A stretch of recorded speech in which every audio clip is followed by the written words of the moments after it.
Assalamualaikum warahmatullahi wabarakatuh. Selamat pagi, Waalaikumsalam warahmatullahi Bapak-bapak wabarakatuh. dan Ibu-ibu sekalian, peserta pelatihan pendampingan. Semoga kita semua dalam keadaan sehat walafiat. Alhamdulillah pada hari ini pemateri kita, Bapak Adrian Iriana, sudah hadir di tengah-tengah kita. Beliau adalah instruktur nasional untuk guru penggerak, juga untuk sekolah penggerak. Dan terima kasih kepada Bapak Adrian sudah hadir di sini. Terima kasih juga kepada peserta yang lain yang sudah hadir di sini. Mudah-mudahan dalam pembelajaran kita pada hari ini, kita akan mendapatkan banyak ilmu yang berguna buat kita pribadi, ya. Dan juga terima kasih buat Pak Adrian nanti yang akan menyampaikan ilmunya buat kita semua. Bapak-bapak dan ibu-ibu, mari kita mulai kegiatan pelatihan ini dengan membaca doa. Berdoa dipersilakan.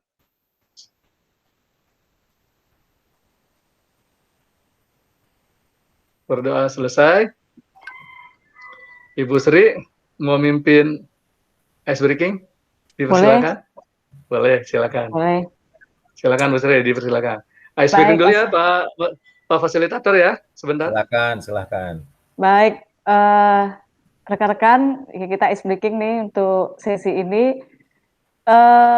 Nanti ujung kalimat saya yang saya ucapkan, kata-katanya dilanjutkan. Baik, ini contoh. Berpuasa hukumnya wajib pada bulan Ramadan. Nah, nanti Ramadan, jadi Pak Pangestu dan Bu Mugi nyambung ya. Nah, oke. Baik, kita bikin mulai. Kalimat sendiri gitu. Bikin kalimat sendiri dengan menggunakan kata-kata terakhir yang saya ucapkan. Oke. Saya belanja ke pasar buah, beli pokat. Sebentar Bu, manggis. urutannya kemana aja Bu? Bentar, urutannya kemana aja nih? Urutannya dari Bu Sri siapa? Nanti saya nyebutkan. Oh gitu, nanti acak gitu. Iya. Oke ya. Saya belanja ke pasar buah dengan tujuan ingin membeli pokat, pisang, dan rambutan. Bu Mugi. Rambutan itu buah yang manis dan asam. Aku sangat menyukainya. Terus Pak Pangestu menyukainya. Menyukainya adalah sebuah hal yang sangat istimewa bagi saya, Pak Adrian. Gampang saya. Oke. Tepuk tangan untuk kita semua. Pak Adrian. Oh, sorry. Iya. Materi. Sorry. Pak Adrian di sini sebagai fasilitator. Saya lupa. Baik, cukup. Terima kasih Bu Sri Elvina yang sudah memberikan ice breaking-nya. Alhamdulillah kita bisa kembali bugar lagi ya. Baik, Bapak dan Ibu, kita akan mendengarkan pemaparan dari Bapak fasilitator kita pelatihan tentang pendampingan. Kepada Bapak fasilitator, Bapak Adrian, waktu dan tempat kami persilakan.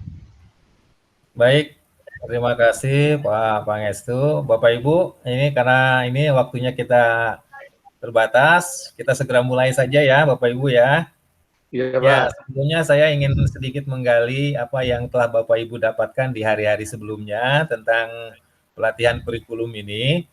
Nah, pertanyaan saya Bapak Ibu ya, Bapak Ibu yang saya hormati, kenapa sih kurikulum itu harus selalu diperbaharui? Mungkin ada yang bisa jawab? Ya, saya Pak. Ya. Ya, karena kita untuk membuat kurikulum itu kan kadang kita harus menganalisis konteks ya. Konteks itu sendiri kan selalu berubah.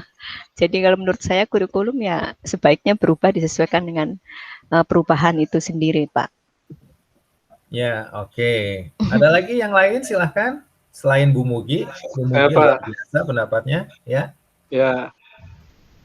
Zaman dan teknologi semakin pesat. Jadi kalau misalkan kurikulumnya tidak mengikuti zaman dan teknologi, maka bisa dikatakan kurikulum itu tidak sesuai dengan kondisi zaman yang ada sekarang. Seperti itu. Terima kasih Pak. Tepat sekali Pak Pangestu. Ya, baik ya. Artinya gini Bapak Ibu ya, kalau saya ibaratkan kurikulum itu ibarat handphone Bapak Ibu ya. Ya, ketika beberapa tahun yang lalu Bapak Ibu punya handphone yang kecil itu yang hanya bisa SMS dan telepon saja ya. Tapi kan zaman makin maju, kita handphonenya juga fasilitasnya bertambah. Ya, sekarang zamannya zaman apa teknologi, ya handphone kualitas handphone, fitur-fitur yang di handphone itu juga sangat banyak. Nah, itu sama dengan kurikulum. Artinya selalu diperbaharui terus. Sekarang handphone yang sekarang kita pakai mungkin tahun-tahun berikutnya itu akan menjadi ketinggalan zaman. Nah, selalu berubah. Sama seperti kurikulum yang mengikuti perkembangan zaman. Baik, Bapak Ibu. Nah, kita ini di tahun 2021 ini kita akan menginjak ke kurikulum yang diperbarui. Artinya K13 yang diperbarui. Untuk sementara ini memang namanya memang belum ada ya, memang belum ada. Tapi ya orang bisa menyebutkannya ada kurikulum merdeka lah, kurikulum sekolah penggerak, masih banyak yang mengistilahkan seperti itu. Tapi yang jelas namanya memang belum ada. Tapi kita 2021 ini ke depannya kurikulum ke-13 akan mengalami pembaruan. Nah, dalam pembaruan itu ya nanti dalam menjalankan kurikulum itu nantinya kepala sekolah, warga sekolah dan semua ini memerlukan pendampingan. Nah, pendampingan untuk apa? Nanti saya jelasnya akan coba saya share screen ya Bapak Ibu ya. Nah, kita bisa berdiskusi di sini. Oke.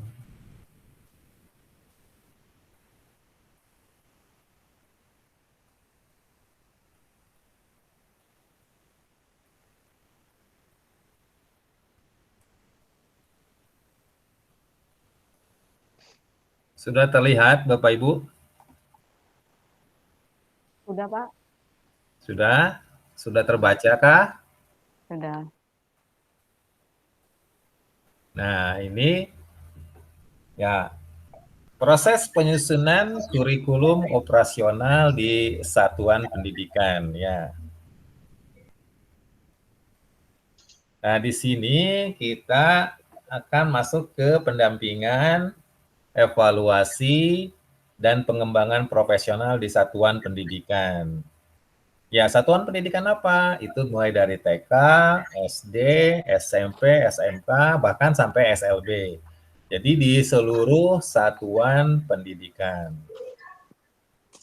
Nah, sekarang apa yang menjadi tujuan pendampingan, evaluasi, dan pengembangan profesional?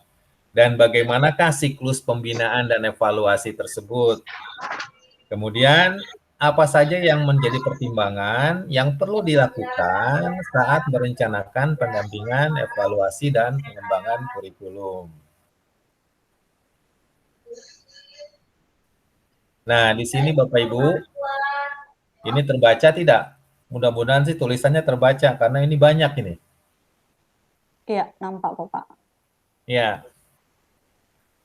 Pendampingan, evaluasi, dan pengembangan profesional di satuan pendidikan agar kurikulum itu berjalan dengan baik, ya berjalan dengan semestinya, berjalan sesuai track yang diinginkan, jalur yang diinginkan, maka diperlukanlah pendampingan.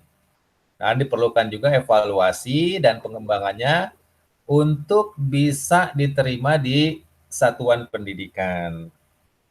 Ya, kemudian pendampingan dan evaluasi itu serta pengembangan profesionalnya dilakukan secara internal oleh satuan pendidikan. Ya, untuk memastikan pembelajaran berjalan sesuai dengan rencana dan untuk mencapai tujuan yang ditetapkan. Siapa yang mengelola di sini? Yang mengelola di sini adalah pemimpin satuan pendidikan. Siapa pemimpin satuan pendidikan, Bapak Ibu? Kepala sekolah. Ya, kepala sekolah. Jadi kepala sekolah mengelola proses pendampingan, evaluasi, dan pengembangan profesionalnya. Apakah harus kepala sekolah saja? Enggak, Pak. Ya, tidak ternyata. Jadi selain kepala sekolah, siapa lagi yang kira-kira bisa terlibat, Bapak Ibu? Dewan guru juga terlibat, Pak. Ya, bisa Bapak Ibu ya. Jadi Dewan Guru yang dianggap sudah mampu lah, sudah mampu bisa dilibatkan. Kemudian untuk evaluasi, ini bisa diselenggarakan secara mandiri dan bertahap agar terjadi peningkatan kualitas. Ya, kualitas yang seperti apa? Kualitas yang berkelanjutan. Jadi hanya jangan stop di satu masa, tapi ini berkelanjutan terus, ya sesuai dengan kemampuan satuan pendidikan itu. Kemudian prinsipnya apa? Pendampingan dan pengembangan profesional. Ya, prinsipnya itu yaitu prinsip reflektif dan pengembangan diri bagi guru. Menggunakan alat penilaian yang jelas dan terukur, sehingga dalam mengukur keberhasilan itu bisa terpetakan dengan jelas di mana sudah berhasil, di mana yang masih belum berhasil. Nah, proses pendampingan juga dirancang sesuai dengan kebutuhan dan dilakukan oleh kepala sekolah berdasarkan hasil pengamatan dan evaluasi.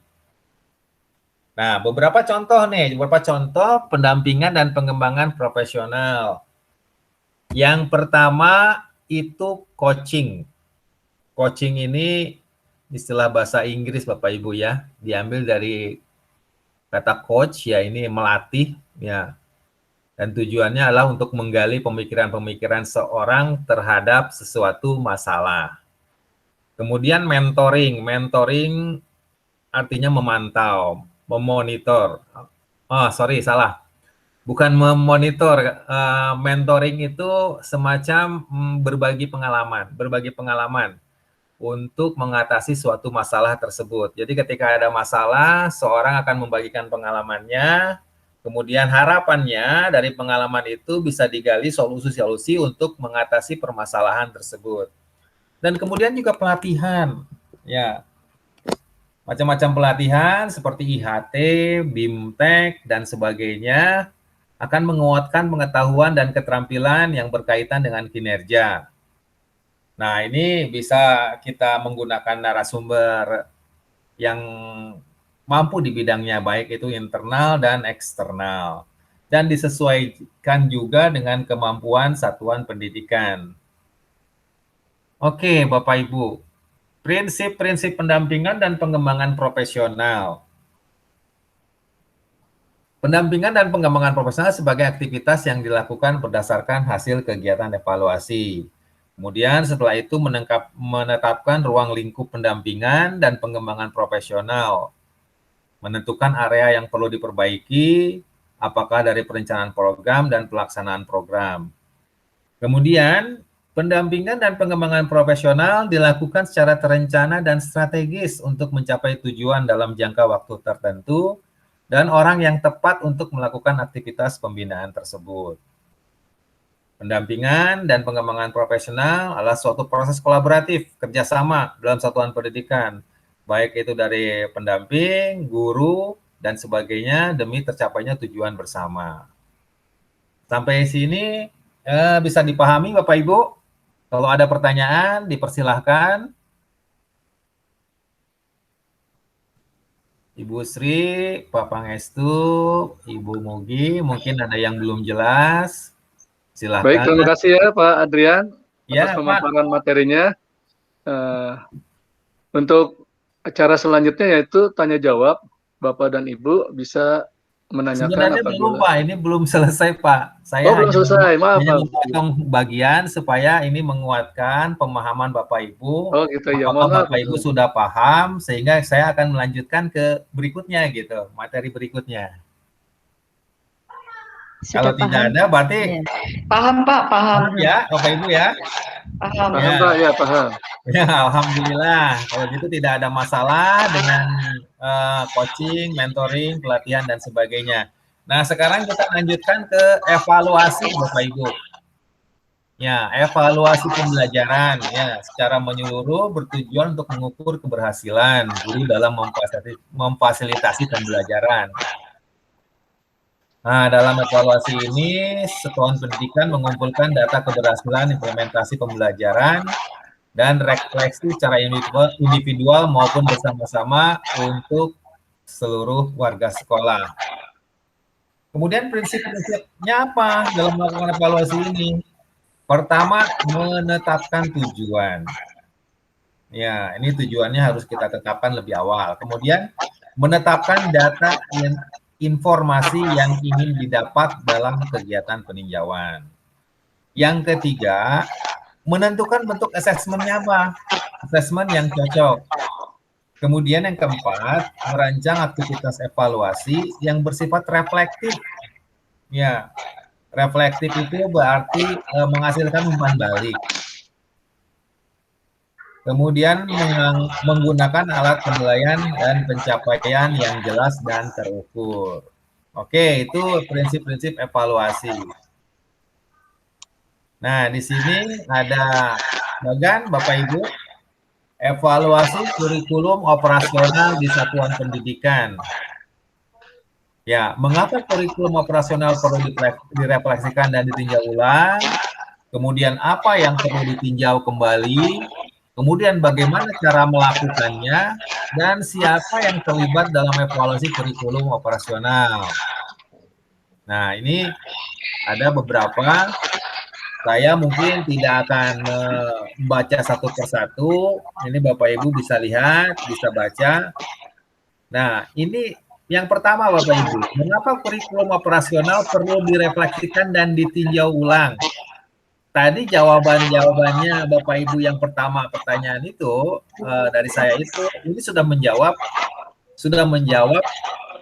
bagian nomor 1, pertanyaan nomor 1. Nah, kemudian apa yang perlu ditinjau ulang?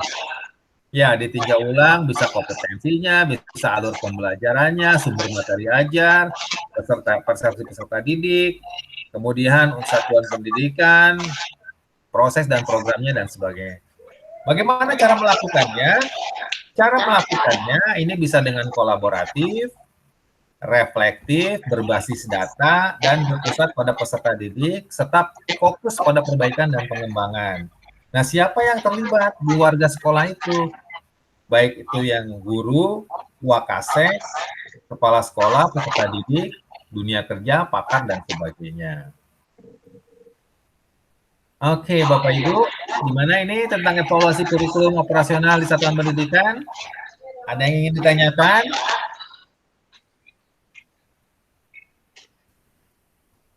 Bagaimana, Pak Pangestu, Bu Mugi, apakah sudah jelas dengan evaluasi kurikulum operasional? Ya Pak, nanya Pak satu Pak ya. Oke, silakan.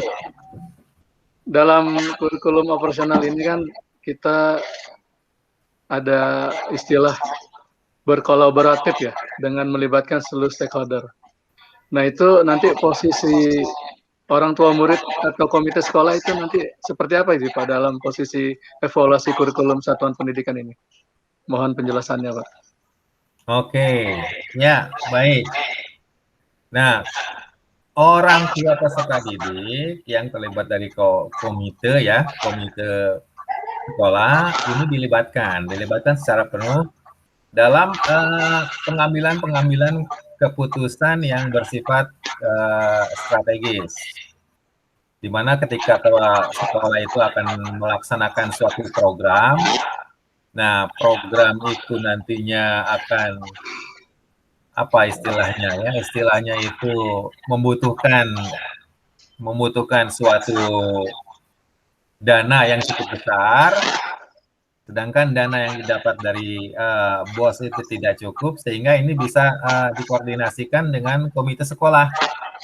Ya, komite sekolah bisa dilibatkan untuk pencapaian program yang akan dijalankan. Itu salah satunya Pak Pangestu ya. Oh begitu ya. Ya Pak, makasih Pak atas jawabannya. Oke, Bapak Ibu. Ya, ini ada lagi yang ingin ditanyakan mengenai evaluasi kurikulum atau pendampingan secara keseluruhan, pendampingan, evaluasi dan pengembangan profesional di satuan pendidikan.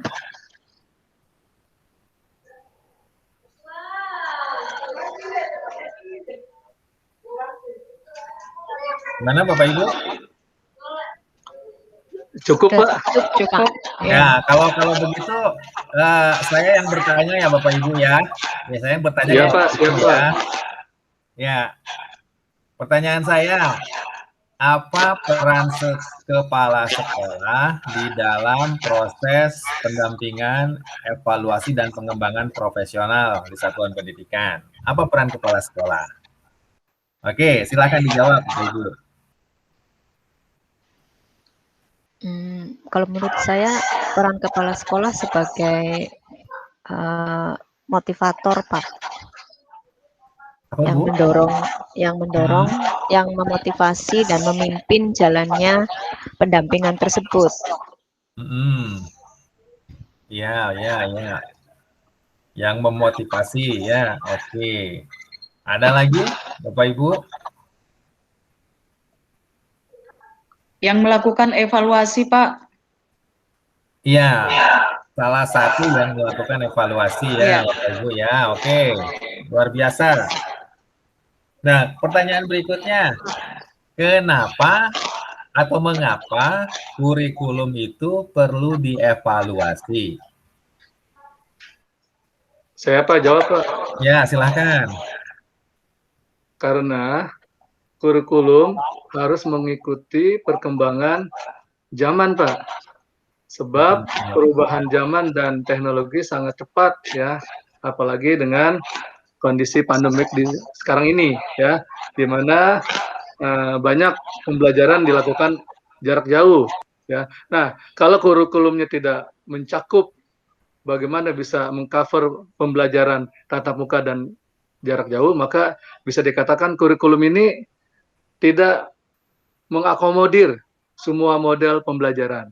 Dan bisa juga dikatakan kurikulum ini berarti tidak bagus, seperti itu. Makanya harus di upgrade terus atau harus diperbaiki terus. Mungkin itu Pak yang bisa saya luar jawab. Biasa Pak Pangestu. Ya, terima kasih atas jawabnya. Artinya evaluasi itu diperlukan karena kurikulum itu harus disesuaikan dengan bermacam-macam. Pertama, ya dengan perkembangan zaman jelas. Kemudian dengan kebijakan-kebijakan ya.